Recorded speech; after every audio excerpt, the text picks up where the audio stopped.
Well, I didn't realize. I mean, most hotel brands, like, you have to do that every 12 to 13 years. You got to go through. So think about Mine's sometimes been one on Rochester right now, right? The only one that's any good is Hilton. I mean, the rest of them are totally like so aged, and it's so tough because like what are the uses 365 here, right? So you've got the university, but what other things do you have that are driving people to town that want a? I think he's supposed to Not be even a here high too, rate but of he's So still we're cell phone. slowly talking. getting there. I mean, how about this? So last weekend.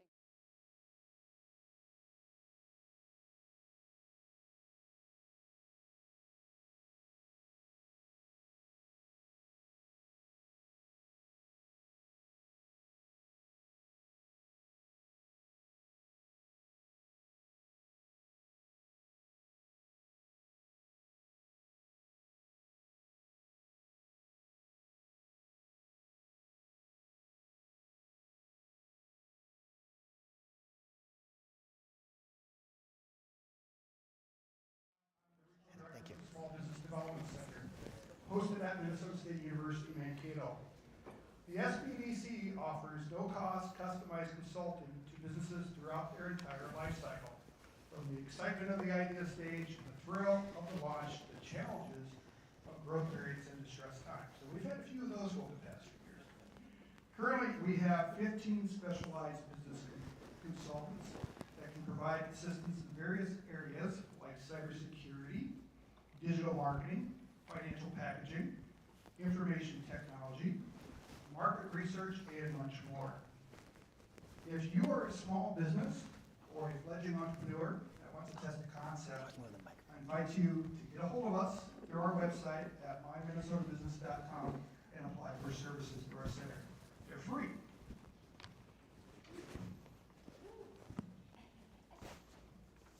I should have put these on cards. I did.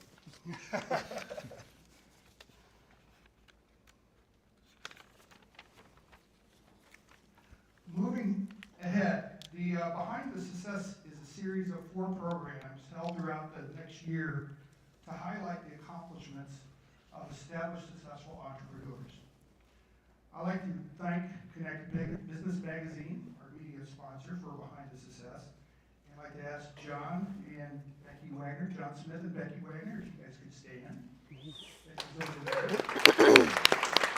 John's over here. I'm also going to recognize Gary Schott. Gary's our operations consultant, and he is also one of the big force behind this series of Behind the Success. Woo. The facilitator of the series is Lisa County, KUIC TV News Now anchor. Lisa has been bringing us stories for us over the past few decades. Can you imagine? Decades. We have some things in common. We both like Rick Springfield. Yes. Like might be a little bit of an understatement for me, but that's okay. But she's been involved in the community as well as, I see her on TV every day. She's involved with Greater Mankato Growth, the Greater Mankato Rotary Club, and is also on the Mankato Clinic Foundation. So we are happy that she's joining us to be our official facilitator Behind the Success. Now I would like to introduce you to another friend of Behind the Success, Brian Zins. Brian is the director of the Alumni Association of Minnesota State University, Mankato, and he will introduce tonight's special guests. And I need to add that I'm all branded out today. So I was talking to Hannah Bretz, our branding person. She says I'm well coordinated with the brand of Behind the Success. All right, Brian. Good afternoon, everybody. And my name is Brian Zins, and I am the Director of Alumni Relations here at Minnesota State Mankato. And I have the privilege, and it indeed is a privilege, to help represent Minnesota State Mankato to over 135,000 alums in all 50 states and around the world. If we could all of our Minnesota State Mankato alums raise your hand, wave, and be recognized. So good to see you. Welcome. I get to do a lot of neat things in this job, and this afternoon is no exception. I get to introduce one of our alums to you today. Kris Lindahl is a pioneer, innovator, and influencer in the worlds of real estate, marketing, and leadership, philanthropy, and many more things to come. He was raised in humble surroundings in Blaine, Minnesota, and Kris was a natural entrepreneur. After losing his father in a tragic accident while just a sophomore at Fridley High School, he soon learned that he has to make his own opportunities, and he hasn't stopped Ladies and gentlemen, give me one of these quick. And now a big round of applause. Thank you. That's good. All right. Well, again, Kris, thanks for being with us. And Brian said it. He called you a pioneer, an innovator, an influencer. But before all of that, you were a student at Minnesota Yes. State University Mankato. So I want to start this story of Kris with that foundation that you got in your time here at Mankato. How did that set you up? Yeah, so I had a lot of friends that actually went here that were a year older, and I followed them here. It reminds me of most things that happen in life where you follow your friends and family. Real estate's actually not much different. Most people use a realtor that they know, and so I had a lot of friends that ended up. This microphone seems a little loud. I always speak really loud. We should have tested before. All of a sudden, I just remember one day that all my friends were going. They're like, "Hey, you should come take a visit." And next thing you know, I'm signed up to go to Mankato. I mean, it really is that. That's the story. So, and I love coming down here, and I love being a part of this community. It's a neat place, and it's so interesting. Living in the cities, but also having the experience I had here at Mankato, and really getting a couple of different perspectives. I feel like I came from a smaller city in Fridley, but also part of a major metro. And so getting a lot of different perspectives, I love coming down here. And you were an education major here. I was. Yeah, I always, I think one of the things that Brian had shared about, losing my father in high school was a big part of really starting to, have to take control of my own destiny was the mentors and the coaches that I had in my life. And so I was like, I have to figure out a way to be able to create that opportunity for others. And that's how I ended up in teaching. I mean, it's not like I all of a sudden, woke up one day and said like, I want to be a teacher. I just had this drive to want to give back and help others.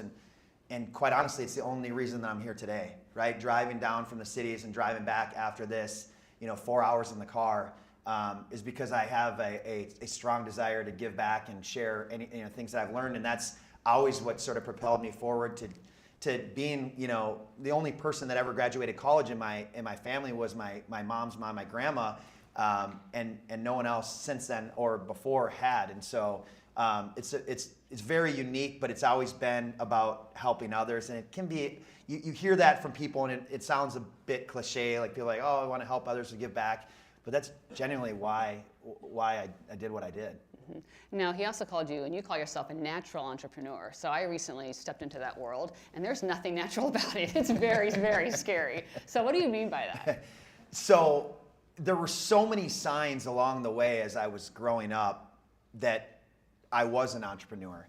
And I didn't recognize those until started to have some entrepreneur experiences throughout my life, and started looking back and like, oh, all that trouble that I was creating as a kid and things I was trying to do along the way, like there were signs, but they weren't things that I recognized in that moment. I think that's actually a lot about entrepreneurship, right? There are things that happen, you end up in these challenging times, and they're actually some of the greatest growing opportunities of your life, and sometimes it doesn't feel like you're in them. Mm-hmm. And so looking back at the things that I was always trying to do and figure out, that's where that natural comes from. Yeah, and it's one thing, and I know some of the entrepreneurs that I know in the room are doing what they love and kind of followed their passion. So and that's one thing, but when you get into a business, you have to also learn the developing of the business and the marketing, which I think is why we're all here today, to sort of hear your take on that. So how did you, you knew the real estate market, but then how did you take it to the next marketing step?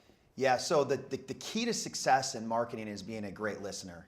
And I have had to work so hard at continuing to be better and better at listening. And so for my early days in real estate, meeting with customers, right? And understanding like what are their pain points, what is their motivation, what situation and circumstances do they need to overcome to get to the next level in their life. It's the same thing for marketing. What are people saying about the real estate industry? What are people saying about you? What are they saying online? What happens when someone brings their car to a dealership to get repairs? What radio stations do they have on? Why? What are they listening to? Are they listening to podcasts? Are they streaming? Are they listening to terrestrial radio? Is it AM, FM? Right? When you look at what type of information are they taking in on TV? Right? Are they on broadcast TV? Are they on streaming? Are they using their devices? What's the demographic? And so you're constantly asking questions. And some of the greatest marketing campaigns that we have ever had came from our audience telling us where to go. Right? And in the early days, I wasn't a great listener, or I'd say observer, to understand that those things that they're saying is where we should go. And the further that we got down that path, I started realizing, like, hey, there's a lot of people around me that are going to show us where we need to go next. I actually had an opportunity to spend a lot of time with people next door just before this, and there were certain things that I heard from people that are in the business world here that I'm like, have you told that story to your audience before? Right? And I'm listening, I'm like, if you just told that story, you would go to the next level, right? But sometimes we're in our own sort of tunnel vision, and it takes a lot of muscle to get outside of that and start going, okay, what are the things that I'm experiencing every day? And the more that you learn, then it allows you to then move forward in marketing. And then the last part of that I would say is that you're never going to get it right? So in marketing and branding, there's all sorts of psychology around failing fast and failures move you quicker towards the, there's all different types of things. But everyone, even from the beginning of today, when everyone put their arms out to greet me, that's what everyone knows, but they don't remember the 5 billboards before that didn't work, that everyone drove by that no one said one word about, right? So like it's the same thing with everything else. Like it takes persistency, but there's something about scaling, branding, and leadership that you just don't quit, right? And so there's an element to that some people don't have a risk tolerance or have the mindset to keep running forward when things get super tough. And so I've always had that too, and I mean, a lot of the experiences I've been through my life have helped with that, but that's how we've really got to where we are and where we're going. But it's hard, especially when you're first starting off and the budget is tight, to know and to spend those marketing dollars. I know it's necessary, but it's hard. It's super difficult. Yeah, I look at the early days, and I know that a lot of people that are here today are watching, either they're recording later or watching live now. There is, in the early days, in a lot of companies, there's a lot of deficit spending. Right? And there's also a lot of sacrifice on time, right? So you're in a lot of cases in the early days, I remember this for me too, you're sort of trading time for dollars where you're doing everything. Like I'm going into every house, every appointment. I'm then working on marketing overnight, right? I get home, people see what things look like today, and now I think the challenge is, you see this with success, the gap is so far for me from where I started to where we are now that people think they can't get to where I'm at. But if they realized the beginning of where I was, the beginning looked like 7 days a week from 5 in the morning till like 2 in the morning for years of no quitting. Like all the way to the beginning of the videos that I would record back in 2010, I was like, I know video is going to be important, but cell phone signal wasn't there. I mean, there was a lot of things that weren't right. I mean, the equipment, you weren't really using cell phones to record videos back then. And I would sit for 7 hours a day recording videos. And I could only talk for 10 seconds. And it was bad, really bad. I would have an 8.5 by 11 sheet of paper where I'd write down exactly what I needed to say with a blank spot for the city name. That was the only thing that I could get out that wasn't on the paper. And I'd get done recording the video, and I'd walk out in the hallway, and I'd hope that no one heard me, right? And I would do that over and over and over again. And I made every excuse of the world of why I needed teleprompters, which I couldn't afford, and why I needed green screens, and why I couldn't edit green screens. I needed different suits, and I needed different lighting, and I even ordered this little light box thing. And back then it was eBay. I ordered this light box thing that they had to throw on a ship and slowly bring it over to Minnesota. It took like 3 months to get, and so those lights that you plug in, you can smell them. Like it was like, that's what it was. But I did that for years. And then as I continued to grow, what I also did is I started challenging myself. Like when I showed up here today, I've done zero preparation, no notes, no conversation. Even the one call that I had, I said, I don't need to know anything. I just want to show up. And I started doing that in my life, like the presentations, the speaking opportunities. I've had an opportunity to get hired at the biggest arenas, keynotes, everything. And every single time, I started preparing less. I started removing PowerPoints. I started removing words and notes. And like, I'm going to train my brain to be able to speak. And I was like, okay, I'm going to do it for 30 minutes. I'm going to do it for an hour. I'm going to do it for an hour and a half. I'm going to do it for 2 hours. I'm going to do it for 3 hours. I got to a point where I could speak for 3.5 hours with no notes, no preparation, no documents. But in 2010, I couldn't talk for 10 seconds on video. That's how much it's changed in that period of time. And I think some people that say that they're entrepreneurs or that they have that commitment, that's really what it looks like. Some people, fall into some luck, and there's of course some luck that I've had along the way. I mean, we rode a really strong economy and real estate industry, which, obviously helped us. I'm not saying that they didn't, but it also helped us that we didn't stop, we didn't quit, and we kept moving forward. So I think that's a big part of it too. Yeah, and let's talk about the real estate market. It is up and down. And so how do you maintain what you're doing? You get to a certain level. Do you just stick with it even when things are going down? So, anytime you get in a position where you're sticking with it or you start to get comfortable, you're in neutral, that's probably the beginning of the end, right? So we never sit still. I never sit still as I'm spinning around here in circles. And the big thing that I've realized, and I remember when I started in May 2009, I remember it was all bank-mediated sales. So it was short sales, foreclosures. It was a tough time for a lot of people. Bankruptcies, foreclosures, divorce, you name it, job loss. It was tough and challenging. And what I realized is that a lot of successful traditional real estate agents had just come through 2006, 2007, where things were booming, things were selling in a minute. There's parts of it that are like the last couple of years, right? Things were selling really fast. And everyone avoided bank-mediated sales for a couple of reasons back then. One is the commission was less from the bank, and the time to close a transaction was about 8 months.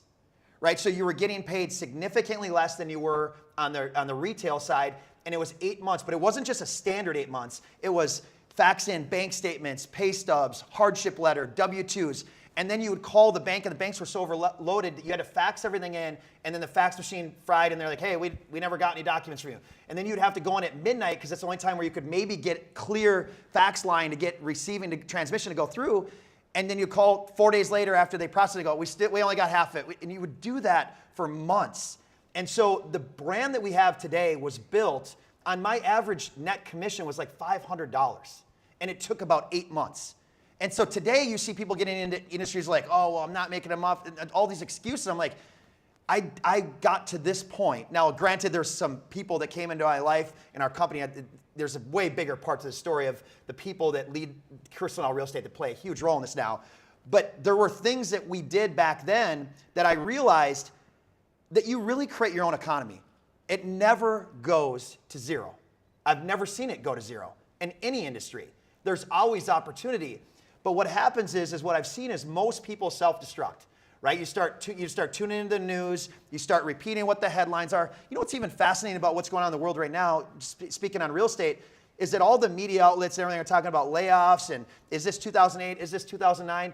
There's so many indicators that if you looked right now that are so different than 08, 09 with jobs, with so many different, with supply, right? There's no supply right now in housing, on rental or for sale. So how are we going to have a correction or a shift to 08, 09 when we fundamentally have something completely different than that? But what happens is those things start happening, then all of a sudden you start looking in the mirror as an entrepreneur or business leader, and you're like, oh, I don't know, should we start pulling back here? Should we start? And what we saw even when the pandemic first started, everyone started pulling back. And those are opportunities where you move forward and you get really aggressive. And that creates the greatest opportunity. And I love when people are like, hey, what's going to happen here? We're not sure. Because I'm like, I know exactly what's going to happen. We're going to win. Right? That's exactly what's going to happen. Is it going to look like exactly what we did last year or 2 years ago? Probably not. Other thing I want to show Lisa really quick. So every morning I do every morning I do a 20-minute video for my entire team. Right? So just based on things that I've heard, seen, every morning I get up and that's the first thing I do. I send that to our entire company. What I said the other day is one of my big hobbies, I love to fish. And one thing that happens when you're a big fisherman and you start getting into tournaments and fishing tournaments is you start getting a little confused of what happened in your memories. Oh, remember when we were in this spot at this lake 5 years ago and the water temp was this or the sun was this and we were catching them on this dock, and then you go there now and you're like, there's no fish here, the water doesn't look the same, the water levels are different.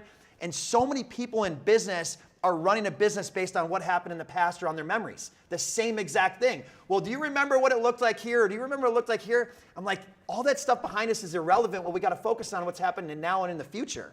And so many people are looking in the rearview mirror, and it totally throws them completely off track to where they're no longer in the thing that made them innovative, which is the vision and seeing like what's going to happen next. And the minute that you lose that and get stuck and neutral, it's the beginning of the end. Right, yeah, don't get stuck. So talking about scaling, so you listen to your customers, you figure out where you should be marketing, and then how do you know when to scale up and to go on to the next thing? You don't. You really don't. I mean, you don't. There's no perfect scenario of when you're supposed to grow or when you're supposed to go forward, or there's never like a moment where someone taps you on the shoulder like, hey, now is the greatest opportunity in the world, you should start scaling. For us, and this is why I think why we've had the growth that we have, is that we scaled based out of necessity. We could not support the amount of business that we had, which is fundamentally different than how a lot of people get into business, where it's like, hey, we're gonna go generate leads and we're gonna take a little cut and we're gonna send them to salespeople and we're gonna grow our business. That's a very different business model than so many people have demand for what we do that we need to find more help. And so we were fortunate that that's the way that we had to scale. We couldn't service the amount of business that we had. I'm not saying that we got all the hiring right, the process, the people. We made a lot of mistakes and we had a lot of learning opportunities there, but we didn't have a choice. We had to grow because we had so much demand for our brand. Yeah. Now you do billboards now a lot. Why did you land on billboards? So. And not TV news. No, Yeah. So we're, that's funny. The billboards are one of the last things you should do in building a brand. Right? So that was not the first thing we did. We're on every news station, we're on every radio station, we're on SEO, social, digital, streaming, you name it, we do it all, we do it at the max. And billboards come after there's already a lot of recognition, and what I love about billboards is you can't skip it the same way that you can like social media and digital and say, hey, I'm gonna tune this out, or I no longer wanna see these types of ads. If you're driving a car, the only way to tune out is to close your eyes, and that gets super dangerous, right? Or you're looking at your phone. But what works well is when you have the billboards and you already have so much recognition and you understand how to use the rest of the marketing tools, and it becomes an omni-channel present thing. What doesn't work is going out and buying 1 to 5 to 10 billboards with nothing else supporting it and thinking that that's going to change something. I love the people that do that because I watch it, and as we've changed sort of the outdoor industry, there's so many people in our industry that have went out and bought a couple of billboards and expect something to happen, and it's never going to. And so it's a great tool. And what I learned about marketing is that any marketing works. They actually all work, right? The key to it is repetition, over and over and over again. The mistake that most people make is they cast too wide of a net and they're not touching people as frequent as they need to. And frequency is what wins in marketing. It's not reach. And so you see this in the shiny object syndrome of like, let's do this. Oh, tomorrow we're going to do this. And a lot of people are part of organizations where there's executives that are chasing every shiny object every which way. Like, hey, this new lead platform came out today. And I had some of that in my early days too. And all of a sudden we're just grabbing all these different things, and we're not servicing anyone or connecting with. We're just spread so thin that I would say you have to own one thing first. And you have to, whatever that is, and that could be social media, it could be a certain platform, certain demo. But once you own that one thing, then you can start evaluating what the next thing is. But everyone always tries to do it all at once, and people try to go too fast. Now, did you have a slow growth, or was there a turning point that you can pinpoint and say, that's when I knew I was going to make it? So yeah, the first couple of years as an individual agent were a little challenging, especially in 2009, starting in May, and then having 8 months before you start getting closings with bank-mediated sales. But in year 2, I really started to hit stride. I wrote a book just right when I got into real estate, and it was a homeowner's guide to short sales, and I delivered that to people that were in default or were in some sort of hardship. Is just a resource to be able to help them understand what their options were. And as I started to hand that book out and deliver it, I started to realize that the more that you actually just give back with no expectations of anything in return, like the law of reciprocity and fair exchange, then all of a sudden, that's when the magic starts happening. In year 2, so from 2009 till 2014, the end of 2013, it was just me. And then halfway through that season, about 2012, I got an assistant. So it was just the two of us. So in 2012, I sold 100 homes 3 years into real estate in the biggest downturn. And then in 2013, I sold 147 homes. And then 2014, I sold 175 homes. So that's one every 2 days with one admin, right? Which was absolutely crazy. And as we were getting out of that bank-mediated sales, I started to realize that the bank-mediated portion of my sales was getting smaller. It was shrinking, right? And so it became more retail. There was less of the bank media, and I knew I was like, I have to evolve and change, because I was so dialed in on the bank-mediated side that I created the Kris Lindahl team in January of 2015. And so that's when so from 2009 till January of 2015, it was just me and then an assistant halfway through that. I didn't have anything. Today, you see people that are getting into business and expect to have this mega team in about 4 months, right? And so many people are in that startup phase and they want to go from zero to hero overnight when it took me that long to get to that point. Obviously, we were growing at a significant level, but once January 15 hit, the whole thing changed. Like, because I had, 700 past clients that had a great experience, I had massive support when I got to that point. And so then we started with the marketing and some of the other things, and that's when it really started to grow. And since we started the team and the brokerage in May 2018, we've doubled every year. Wow. Right? So that's, and once you start getting to, once you start getting over $1 billion in sales, that's a very complex business to run. Like, super complex. From marketing, from branding, to people, to process, to accountability, to structure. It is a whole different operation. And from 2009, we were sharing in the room before, I had zero experience in business, marketing, branding, leadership when I started in 2009. So I had to teach myself all of it. And it was a trial and error, wasn't it? Just figuring out Mostly what error. worked. Mostly error. A lot of learning opportunities along the way. And how big is your team now? So our team is, on the real estate agent side, we have over 200 agents. We had, last year, we had just under 400. And we made a decision that if people weren't 100% committed to real estate, they couldn't stay. And there were a lot of great people that we definitely are going to miss and miss, but realized that where we're headed in the industry, the clients deserve a full-time experience. And that's always what we believed in.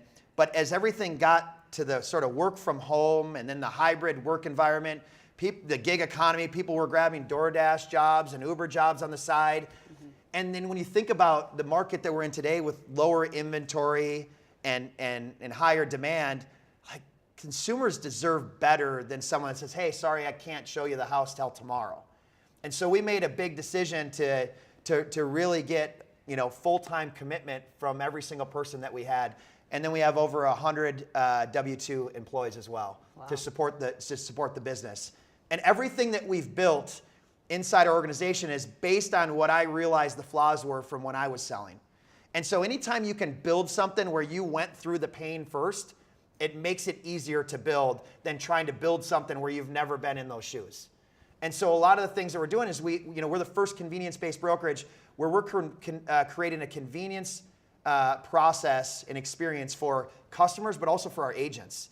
And one of the things I can't believe this, and I'm still blown away, of how many people in the world hire a real estate agent that they are connected to, friends, family, coworker, neighbor, whatever it may be, and it's one individual real estate agent wearing 60 different hats.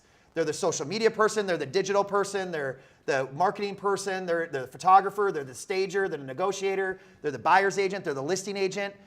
And the customer is so personally obligated to this person that they put usually one of the most significant investments of their life in the hands of someone that they know and trust them that they're going to get a great experience. In the last couple of years, the house sold, but what's always been the variable that's hard to prove is, well, how much did you lose even though you did sell, right? And that's always been the issue. And so I knew from my days of being an individual agent, this is not a great experience for the customer.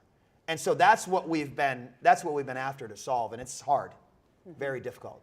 So I think the burning question in the room is, how did you come up with your trademark bear hug? Yeah, bear.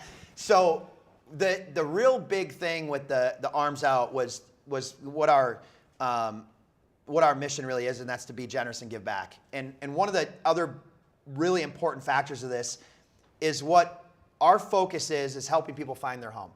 And that's our customers, but it's also agents, employees. Home means a lot of different things to a lot of different people, right? And so helping people getting to that next level in life is what we're all about. And so that arms out approach and bringing people in, and also the other side of it is being different, right? Differentiation is so critical, especially in so many commodity-driven industries. You have to stand out, and I just wasn't for the hey, let me put the suit and tie on and look like everyone else that's done it since day one. And so that's really how the arms out happen.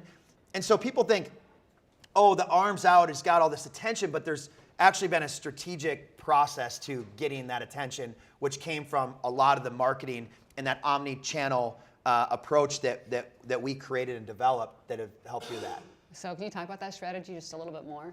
Yeah, so the key is understanding what people want in the place that they're at, right? So someone watching TV is looking for a very different experience than someone driving down the highway, right? And someone looking at their phone when they've got 6 conversations going on is a very different level of attention. And so the thing that I would share with everyone that's watching it from a marketing perspective is just be cautious, because not all impressions are equal, right? So some impressions, you've got 100% focus. Like they're like, if someone's at work and they've got 3 different conversations going on, like that's a very different impression than sitting at home, watching a sporting event or watching their favorite TV show with 0 interruptions. And so what happens is people chase impressions because it sounds great that, oh, I'm going to spend X number of dollars and I'm going to get hundreds of millions of impressions. But if they're all distracted and you don't cut through and they don't notice who you are, it doesn't really matter. And so really putting yourself in the shoes of the consumer is so critical. Okay, if we run this branding strategy here and we run this type of advertisement, what are the people that are going to come in contact with this? What are they doing? How are they going to feel? And what do we want the takeaway to be? Right? And so really changing the perspective of how that is. But most people don't think that way. They go, hey, this sounds great. We're going to get these leads. And then they buy this, marketing, whatever they do. And then the leads don't come. They cancel and they go to the next thing. And you just continue to do that over and over again. And then also I think in marketing and branding, when you think about that omni-channel approach, is most people quit right before they make it. They are so close, and you see it all the time in life, where you know that this person is so close to the next level, and then they quit. And so you have to have a significant amount of budget or savings for whatever that first strategy you're going to do is. Mm-hmm. And the mistake that people make is like, hey, let's just try this for a month. Nothing works for a month. It's all about that consistency and frequency I mentioned earlier. And so if you're going to go all in on something, get the first one right and then add the second one. And then over time, you end up with the omni-channel approach. Don't try to do the omni-channel approach and spread your budget too thin where you're not making an impact anywhere. And from what I read, I think a part of your business plan and your life plan truly is giving back to the community. So let's talk a little bit about your foundation and how you're doing good. So giving back is, I think part of it's the way that I grew up, right? Coming from absolutely nothing.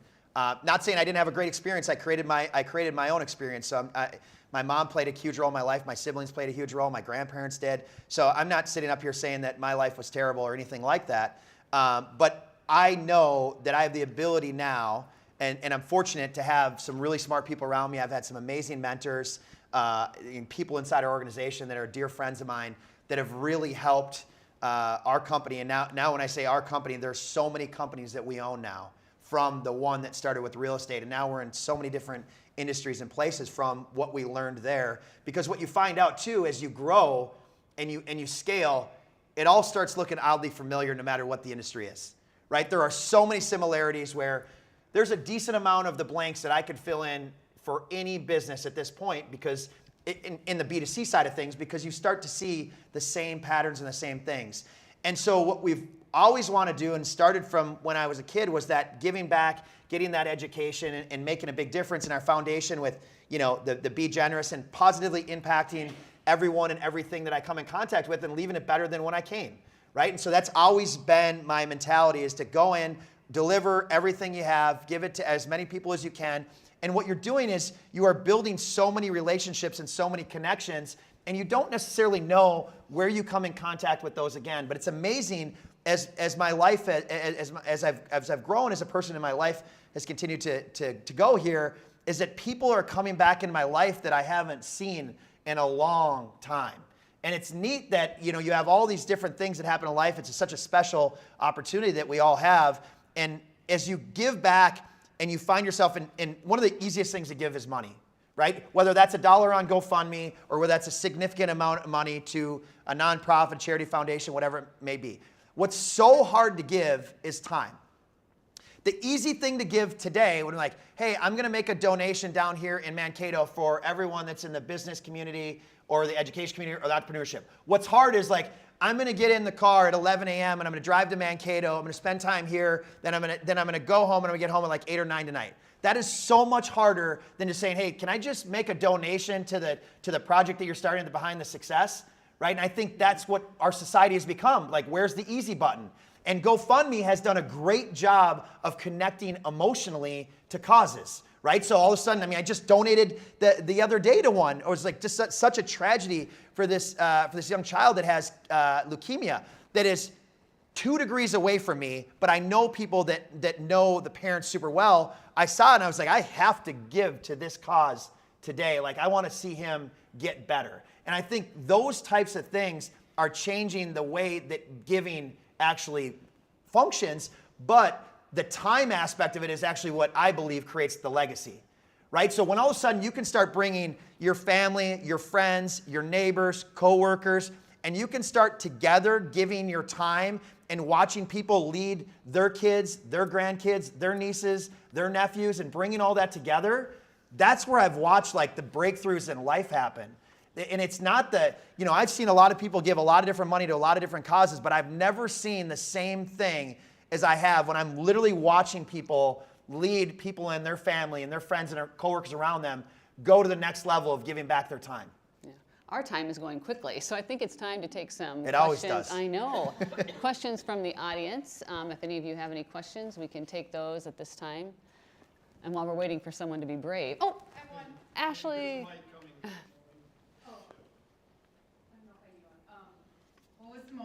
How many billboards did you have at like the most capacity? Because I know when I was driving to work, there was right on 169 after the 14, there was 3 in a row.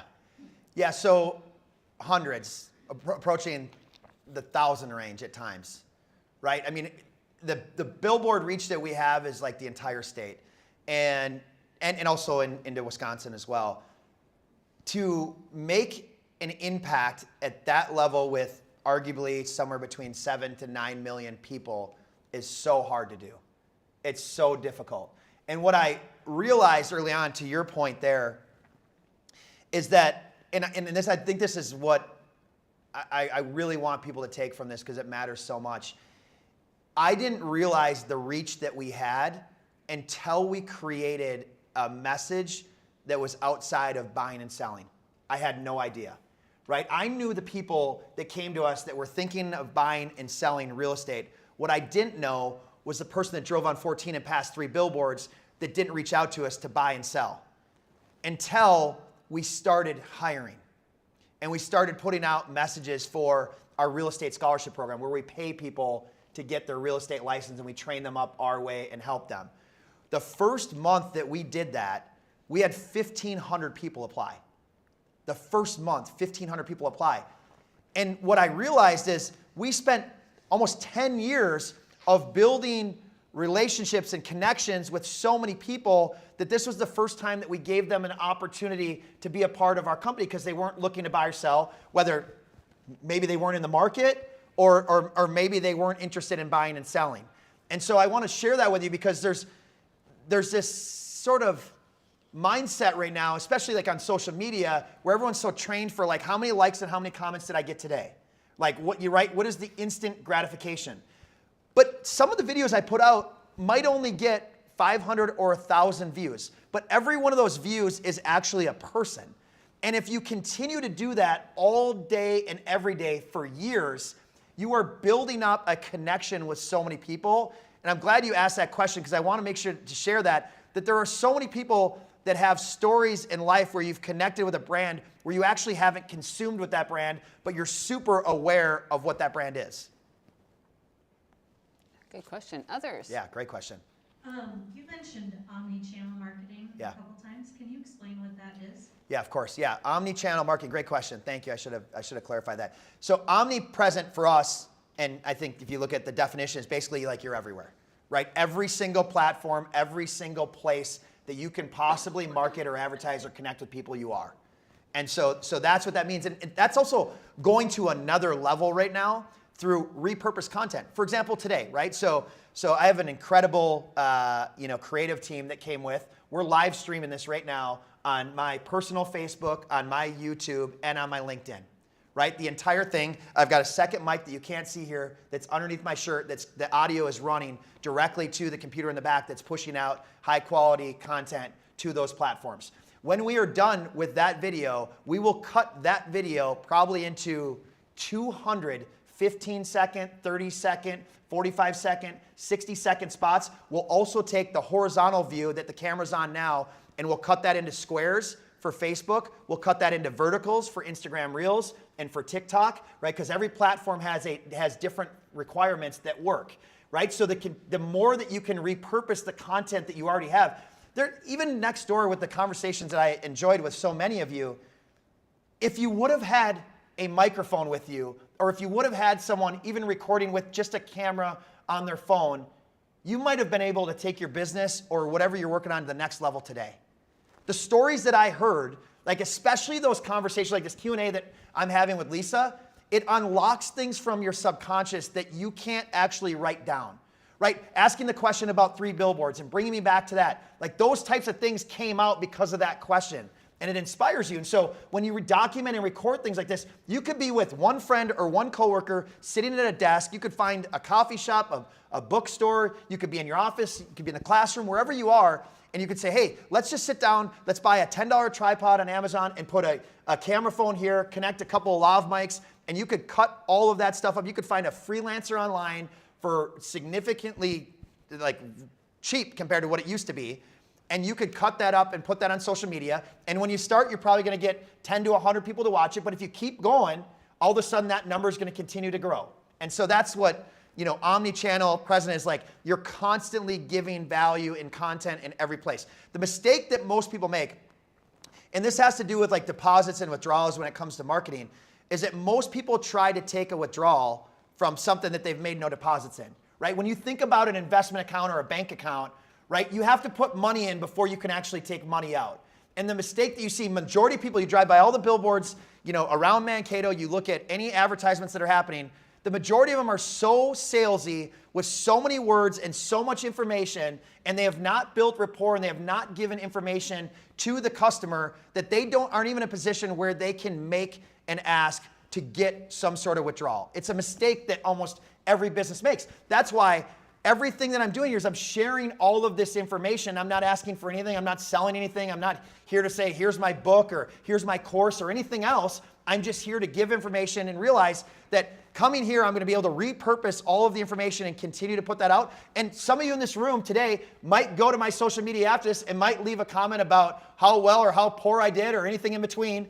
And that's how it all works and how you connect all of it, right? You see 3 billboards and now you're here today. Right? And so that's just another level of that omni-channel approach.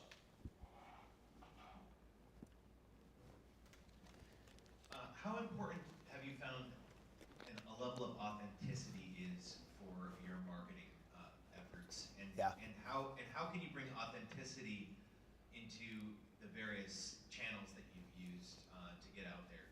Yeah, that's a really powerful question. Yeah. Being authentic to your brand. And I'll tell you just openly, this doesn't work to me. This is actually who I am. Right? I'm not up here with a mask on pretending to be someone I'm not. And most of the people I've met in my life that are in business have a mask on and become someone that they're not in business. And that's work, right? And it also becomes a lie at some point too, right? So this is like when you are who you are and you're like, hey, turn the mics on, turn the cameras on, record them everywhere, ask any question you want, nothing's off limits, say what you want when you want. Like, it's hard not to be authentic because you can't run, you can't hide. And but it takes a certain level of personal development and growth to get to a point where you can put yourself in those positions that, you are okay with what anyone says. I was having a conversation next door. He's like, oh, I don't mean to offend you. And I go, it's not possible to offend me. Like, it's absolutely not possible. If I can go on my Reddit and read all the people that hate my advertising and Twitter and everywhere else, like there's nothing out there that honestly can offend me. But you have to be so comfortable with your skin, and that takes work, right? I'm not saying that, day one when I showed up on 10-second videos that I was 100% comfortable. And I remember when we really put ourselves out there, there were a lot of people that didn't like what we did. I mean, you come to find out later, most of them are in the industry, disguised aliases and stuff. The consumers love what we do, and that's all that matters because that's who we represent. But I think all of those things that happened along the way happened for a reason, and you get these moments where you get to reflect, and that vulnerability that you get to have with yourself, where you get to look in the mirror and go, what is it that I can learn from this? How do I grow? How can I be a better person? And the more that you show up for yourself and do that, then all of a sudden you can start helping other people. But the mistake that most people make is they don't get themselves right first, and then they go try to help others when they're broken. And anything that you are thinking internally, people know, and they can feel and see it. And so if you've got someone showing up that really isn't authentic, like you can tell, like, hey, this person is just not happy. There's something going on in their life. Something's off. You've had a coworker or a friend or a family member at some point where you're like, something's not quite right here, and you can feel it.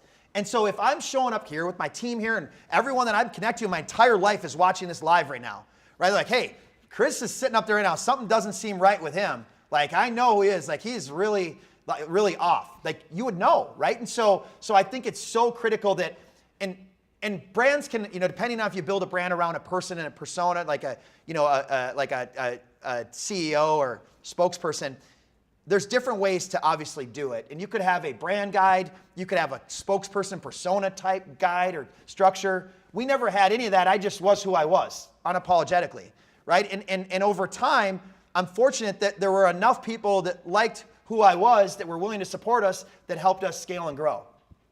That was a really good question.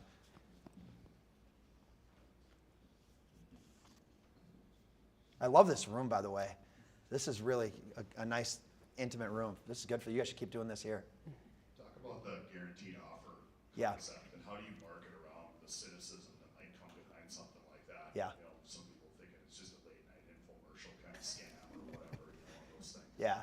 So, well, I mean, one thing to overcome the cynicism is positive testimonials, right? So when you've got thousands and thousands of people that are going through that program and are having success and are willing to write 5-star reviews and tell others and refer others over, that kind of solves a big part of that. I think one of the big things that most people don't do is share the success stories enough, right? So you see often that people go after a Facebook review or a Google review, but then they don't grab that and put that or share that anywhere. So that's one thing that will help with that. The Guaranteed Offer program was created because we are a convenience-based brokerage. The first thing we think about is how do we create a streamlined process to give the consumer that experience that they want. Most people in life don't want to sell their home the traditional way of decluttering, packing, stressed out, trying to clean everything up and get it ready, have dinner on the stove and have to run out the door because there's a last minute showing, have to negotiate, have a deal fall apart. Now they got to go back through inspection again and all the things that go with that. And so what I'd shared earlier with Lisa is that it only took me 1,000 times of going into a home and listening to what people didn't want to do before I realized, okay, I've heard enough here to realize that there needs to be a different experience and option for customers other than just the traditional real estate plan with the friend or family member that they know that just throws it on the MLS and hopes that something good happens, right? And so that's how we created it. We created it based on what customers were telling us. All right, time for one more question, I think.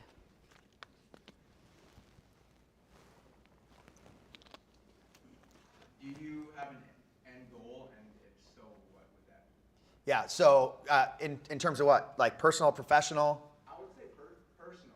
Personal. No, yeah.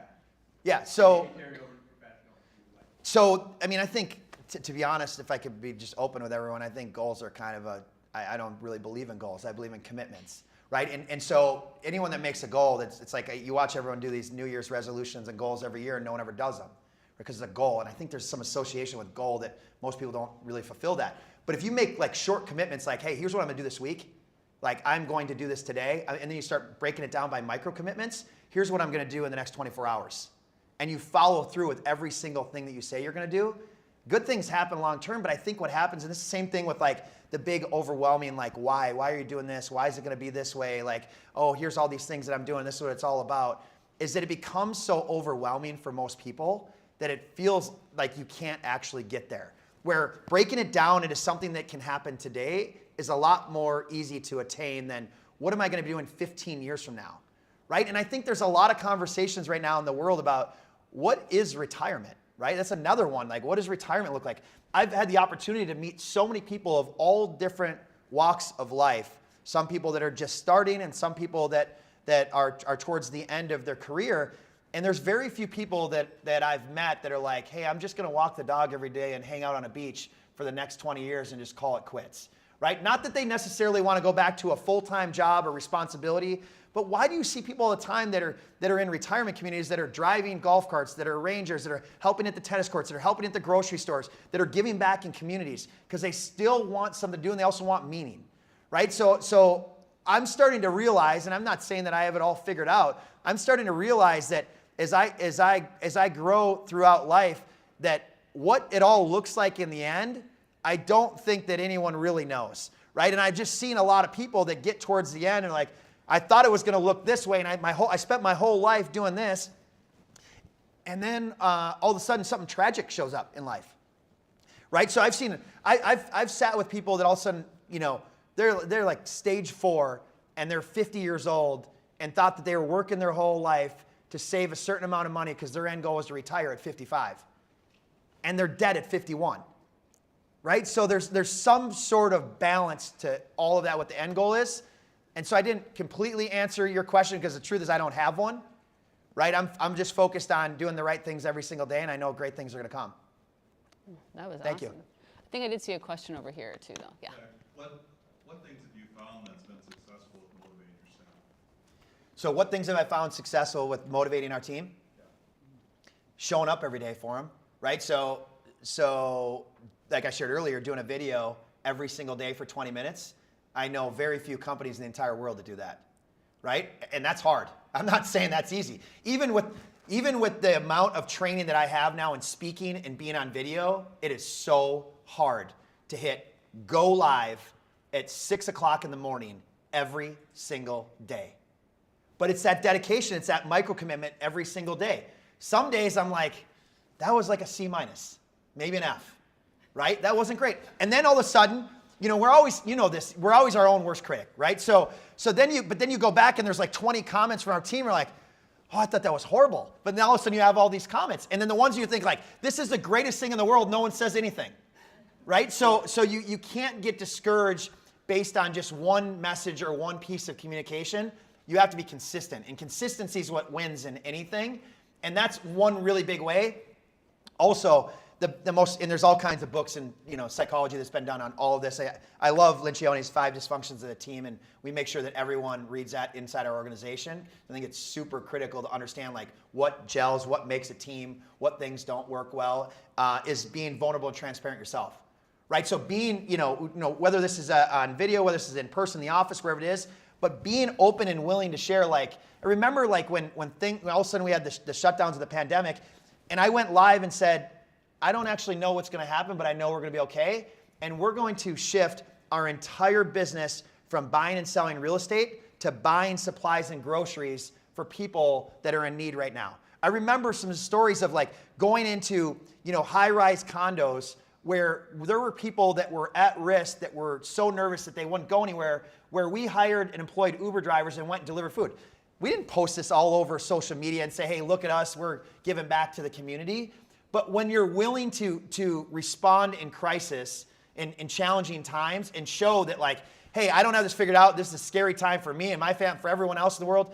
I've had like 10 of those throughout my career, and the one thing I've consistently done is I've been one of the first ones to show up for them.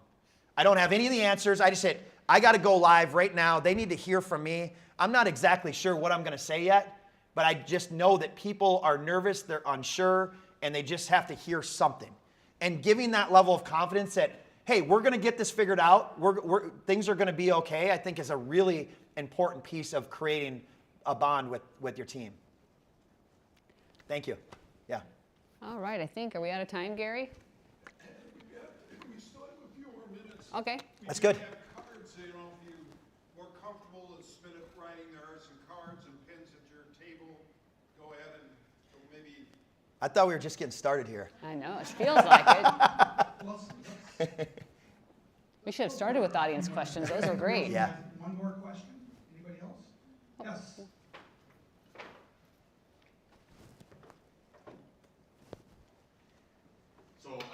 curious on what your thoughts are for the real estate market coming with, the Federal Reserve bumped up interest rates again and high inflation. What are your thoughts on the market and what's to come?